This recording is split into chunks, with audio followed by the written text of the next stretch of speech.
O juiz Glaucio de Araújo, da 9ª Vara Criminal de São Paulo, abriu ação criminal contra o fundador da Igreja Universal do Reino de Deus, Edir Macedo, e mais 9 pessoas ligadas a ele por lavagem de dinheiro e formação de quadrilha. Segundo a denúncia da promotoria, Edir Macedo e os outros acusados desviaram dinheiro de doações de fiéis e se aproveitaram da isenção de impostos oferecida a igrejas de qualquer culto, determinada pela Constituição.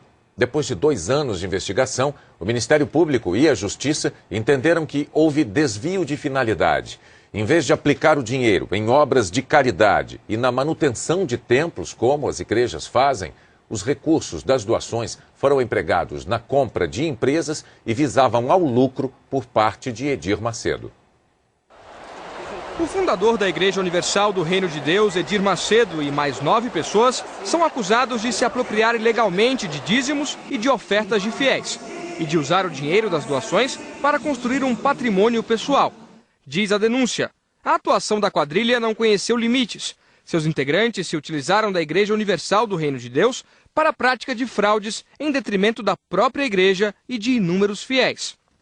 A acusação mostrou o exemplo de gente que se sentiu enganada e recorreu à justiça para ter o dinheiro de volta, como Gilmosa dos Santos, que viu a filha vender utensílios domésticos e até a cama onde dormia para dar dinheiro à igreja, diante da promessa de recompensa em dobro.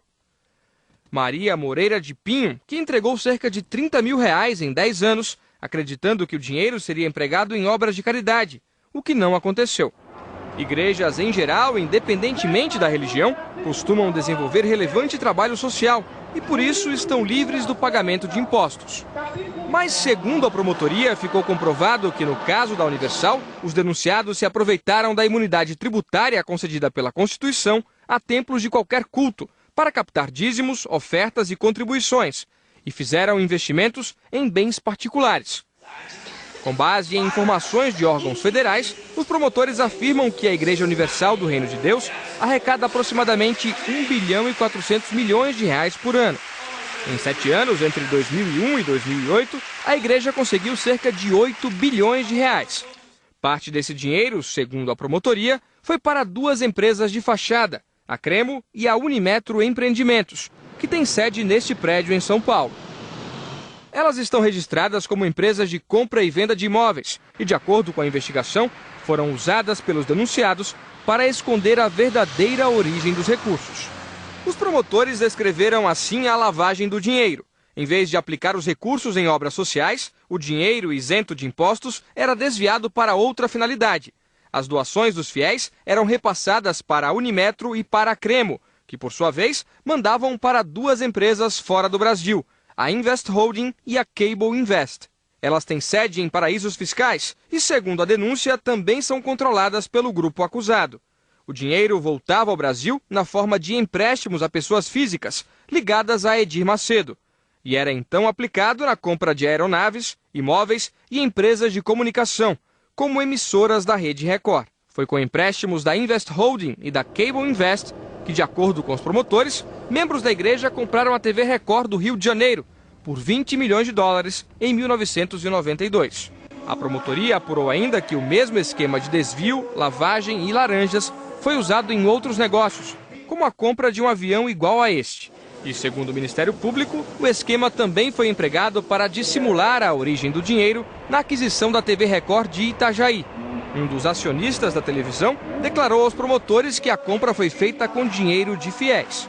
E são muitos. Segundo a denúncia, 32 anos depois da fundação, a igreja está presente em 172 países. Tem mais de 4 mil templos no Brasil e 8 milhões de fiéis que seguem quase 10 mil pastores. Levantamento da Folha de São Paulo, publicado em dezembro de 2007, mostra que a igreja construiu um império, formado por rádios, emissoras de TV, jornais e gráficas. E, segundo a reportagem, algumas empresas são do próprio Edir Macedo. Na denúncia que trata do destino do dinheiro das doações, os promotores afirmam: a quadrilha era liderada pelo denunciado Edir Macedo, que comandava de fato todas as ações praticadas pela organização. Abaixo dele estão Honorilton Gonçalves, hoje vice-presidente da TV Record; João Batista Ramos da Silva, integrante da igreja e ex-deputado federal; Jerônimo Alves Ferreira, presidente do Grupo Record no Rio Grande do Sul; Alba Maria da Costa, diretora de finanças da Rede Record, e outros diretores e ex-diretores de empresas ligadas ao Grupo Universal: Oswaldo Ciorilli, Edilson da Conceição Gonzalez, Veríssimo de Jesus, João Luiz Dutra Leite e Maurício Albuquerque Silva. Todos denunciados por lavagem de dinheiro e formação de quadrilha. Na aceitação da denúncia, o juiz aqui da 9ª Vara Criminal de São Paulo, Glaucio de Araújo, diz que pela investigação inicial teria havido transferência ilegal de dinheiro arrecadado em cultos religiosos para negócios de interesse dos acusados. O juiz deu 10 dias de prazo para a manifestação da defesa e mandou indiciar os 10 réus. Para o juiz, já existem indícios da participação de cada um deles nos crimes descritos pela promotoria. A denúncia, agora aceita pela Justiça, foi ilustrada com um trecho de um discurso de Edir Macedo, divulgado em 1995. No intervalo de uma partida de futebol em Salvador, ele ensina pastores a se dirigir aos fiéis. Tem que chegar esse povo. Ó, pessoal, você vai ajudar agora na obra de Deus. Se você quiser ajudar, amém. Se não quiser ajudar, Deus vai ajudar outra pessoa para ajudar, amém. Entendeu como é que é? Se quiser, bem, se não quiser, que se dane. Ou dá ou desce. Entendeu como é que é? Então você nunca pode ter vergonha, não pode ter timidez. Peça que, e quem quiser dar, dá, quem não quiser, não dá. E se não tiver alguém que não dê, tem um montão que vai dar. Ele cita um episódio bíblico para reforçar a mensagem. Então, Moisés foi lá com o cajado dele, com aquele mesmo cajado que ele tinha aberto as águas do Mar Vermelho, visto tantos milagres. Ele chegou e perguntou: por acaso pode essa rocha sair água? E tocou na rocha assim. Quando tocou na rocha, saiu água. Por acaso, né? Por acaso. Eu pergunto assim: quem é que gostaria de ter o cajado de Moisés? O povo, pois você tem. Agora é só você usar o seu cajado. 10 mil, traz aqui. Entendeu como é que é? É a fé.